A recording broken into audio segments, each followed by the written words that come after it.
Due to the fact that you won't have to pay for gas, owning an electric car may seem like a good idea. Before you sign a new contract, you should take into account certain hidden expenses. There are no surprises when you assess the hidden costs of owning an electric vehicle because you know exactly what to anticipate. In this short video, we cover the average costs of owning an EV by category, including some expenses you might not have considered. At the end of the video, we will also discuss whether or not you save money by driving an electric car and how long it takes to see these savings. Please subscribe to the channel and let's get started. Sale price.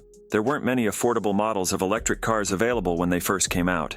Even though EVs are usually more expensive than a similar gas-powered vehicle, they have become more affordable in recent years. For instance, the MSRP for the gas-powered 2025 Mini Hardtop starts at $28,950, while the Mini SE Hardtop starts at $30,900. The starting price of a 2025 Hyundai Kona Electric is $32,875, whereas the gas-powered model is only $24,350. That is a significant difference that needs to be taken into account. But you also need to take into account a government incentive for EVs. Not all cars will qualify for the maximum tax incentive of $7,500 though. Even though you are paying for it up front, you could subtract that sum from the estimated purchase price if your car qualifies. Maintenance repairs. All things considered, maintaining an EV will be less expensive than maintaining a gas-powered vehicle. There is less to maintain when there are fewer moving parts. These maintenance appointments are unnecessary because EVs don't require oil changes or tune-ups. However, you will still need to keep some appointments, like those for brake, tire, and suspension inspections. Another thing to think about is repairs. The EV should require fewer repairs, but the cost may be greater. Some of the parts and mechanics needed to fix the car are hard to locate. As a result, the cost of any repairs will be higher. You also need to think about how much it will cost to replace batteries. With a battery warranty of at least 8 years and 100,000 miles on new EVs, you won't have to worry about much if you intend to sell your vehicle before then. The cost of replacing an EV battery could range from $5,000 to $15,000 or more. The monthly cost of leasing an EV battery could range from $50 to $150.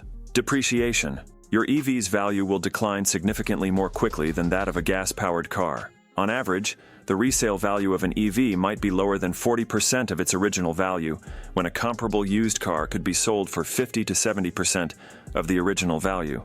The battery determines the value difference. Customers are aware that when their car ages, it will soon be time to replace the battery. As we previously discussed, this cost can be fairly high and deplete a significant portion of your savings.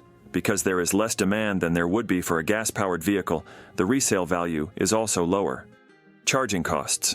Even though an EV eliminates the need for gas, electricity is still required to keep the car running. The cost of charging the battery at a public charging station could range from 25 cents to 65 cents per kilowatt hour. While some charging stations are free, others can be expensive, particularly if they are in a handy place. The time needed to charge at a public station must also be taken into account. It takes at least half an hour to fully charge an EV, as opposed to 5 minutes to fill up the tank. Charging your car at home overnight is far less expensive. Installing the necessary equipment to charge the EV is necessary for this method, though. The type of charger you install and any home modifications required to make room for the equipment will determine the cost. Level 2 chargers may cost $500 to $2,000 plus additional installation fees, whereas Level 1 charging stations may cost $250 to $750 plus installation. After the home charger is installed, you should consider how much electricity will cost. Depending on where you live in the country, the average price is approximately $0.15. Your monthly electric bill may increase by an additional $40 to $75 if you charge at home every night. Compared to what you would spend on gas, this should end up being much less. Car insurance. You should anticipate paying higher insurance premiums in addition to the higher sticker price. You will pay more for the policy, the more an insurer must pay out in an accident.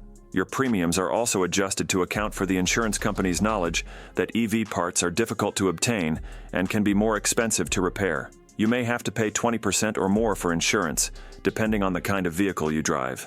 To ensure you know exactly what you are looking at before committing, you can, however, obtain a free quote from companies prior to buying the car. Do you save money with an electric car? You may be shocked to learn about all these costs if you're trying to save money by purchasing an EV. There may be future bills you are unprepared for. Regardless of whether you factored in the increased cost of electricity or insurance premiums, Furthermore, purchasing an EV can be shockingly expensive. It can cost several $1,000s more than a similar gas-powered vehicle. Why then do people believe that EVs save money? In actuality, there are numerous ways to save money when driving an electric car. One benefit is that you won't have to worry about filling up your tank at gas stations, which is advantageous when prices are rising. Furthermore, compared to a gas engine, there will be significantly less maintenance required. You can also drastically reduce the purchase price if you take into account any manufacturer tax credits and incentives. With all of these considerations, driving an EV is a simple way to save money. The cost savings won't materialize until later in your ownership, though. Because of this, you shouldn't purchase an EV for temporary use. Owning the car for a few years or more is the only way to make it pay off. Additionally, you can be sure that you are contributing to the environment, which is the primary reason you drive an EV in the first place.